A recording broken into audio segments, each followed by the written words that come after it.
राधे राधे दोस्तों, आइए श्रावण मास महत्तम कथा अध्याय 13 सुनते हैं। सनत कुमार बोले, हे भगवान, किस व्रत के द्वारा अतुलनीय सौभाग्य प्राप्त होता है और मनुष्य पुत्र पौत्र धन ऐश्वर्य तथा सुख प्राप्त करता है। हे महादेव, व्रतों में उत्तम उस व्रत का आप मुझे उस व्रत को बताएं। ईश्वर बोले, हे सनत कुमार, तीनों लोकों में विख्यात दुर्वा गणपति व्रत है। सर्वप्रथम भगवती पार्वती ने श्रद्धा के साथ इस व्रत को किया था। हे मुनि सत्तम, इसी प्रकार पूर्व में सरस्वती, महेंद्र, विष्णु, कुबेर, अन्य देवता, मुनिजन, गंधर्व, किन्नर, इन सभी ने भी इस व्रत को किया था। श्रावण मास की शुक्ल पक्ष की शुद्ध व महापुण्यदायी चतुर्थी तिथि को इस व्रत को करना चाहिए, क्योंकि उसी दिन सभी पाप समूह का नाश हो जाता है।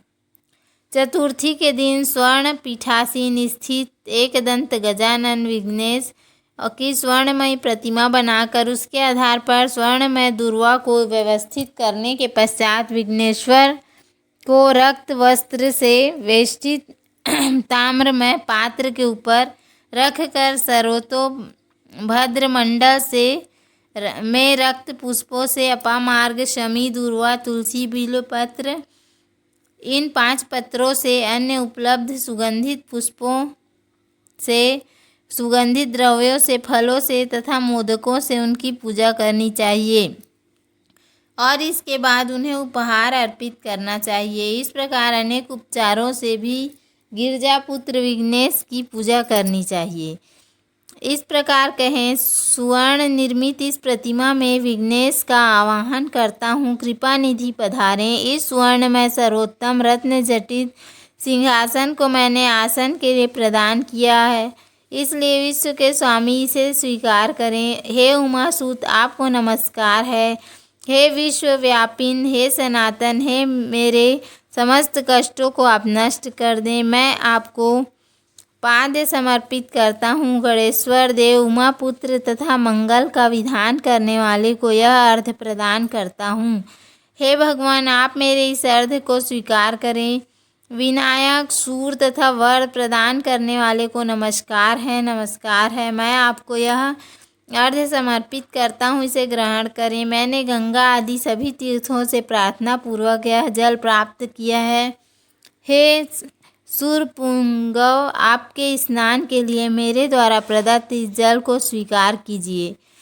सिंदूर से चित्रित तथा कुमकुम से रंगा हुआ यह वस्त्र युग्म आपको दिया गया है, आप इसे ग्रहण करें। लंबोदर तथा सभी विघ्नों का नाश करने वाले देवता को नमस्कार है। उमा के शरीर के मल से आविर्भूत हे गणेश जी, आप इस चंदन को स्वीकार करें। हे सूरश्रेष्ठ, मैंने भक्ति के साथ आपको रक्त चंदन मिश्रित अक्षत अर्पण किया है। हे सूरसत्तम, आप इसे स्वीकार करें। मैं चंपा के पुष्पों, केतकी के पत्रों तथा जपा कुसुम के पुष्पों से गौरी पुत्र की पूजा करता हूँ।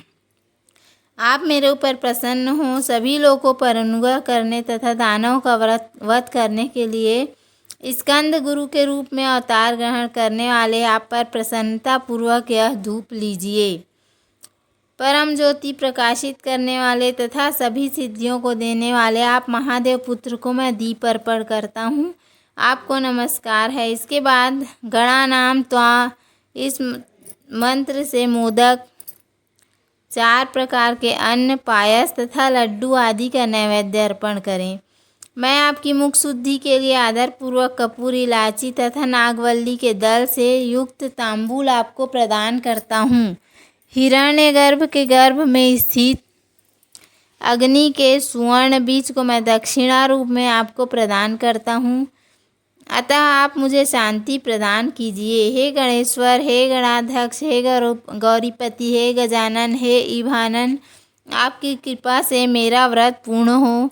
इस प्रकार अपने सामर्थ्य के अनुसार विघ्नेश का विधिवत पूजन करें और उपस्कर निवेदित सामग्री सहित गणाध्यक्ष को आचार्य के लिए अर्पण कर देना चाहिए।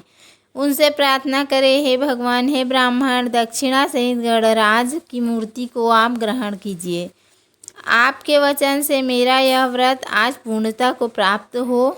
जो मनुष्य 5 वर्ष तक इस प्रकार व्रत करता है, उद्यापन करता है, वह वांछित सिद्धियों को प्राप्त करता है। जो व्यक्ति उद्यापन के बिना ही इस उत्तम व्रत को करता है, विधि के अनुसार भी उसका जो कुछ किया हुआ होता है सब निष्फल हो जाता है।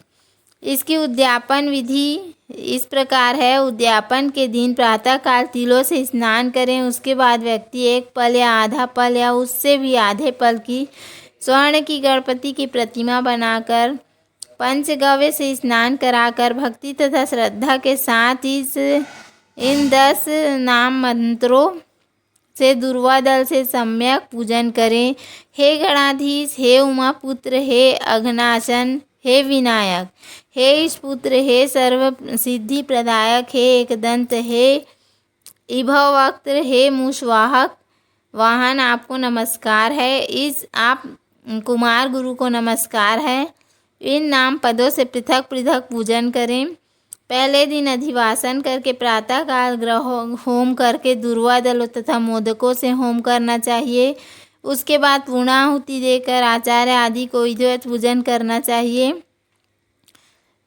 और घट तुल्य थनों वाली गाय का दान अपनी सामर्थ्य के अनुसार करना चाहिए। हे वत्स, इस प्रकार व्रत करने पर मनुष्य सभी मनोरथों को प्राप्त कर लेता है। हे सनत कुमार, अपने प्रिय गणेश के व्रत करने से संतुष्ट होकर मैं उस मनुष्य को पृथ्वी पर सभी सुख प्रदान करके अंत में उसे सद्गति देता हूँ। जैसे दुर्वा अपनी शाखा प्रशाखाओं के द्वारा वृद्धि को प्राप्त होती है, उसी प्रकार मनुष्य की पुत्र पौत्र आदि संतति निरंतर बढ़ती रहती है। हे सनत कुमार, मैंने दुर्वा गणपति का यह अत्यंत गोपनीय व्रत कहा है।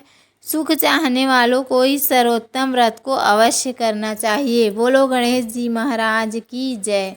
बोलो भोलेनाथ पार्वती मैया की जय।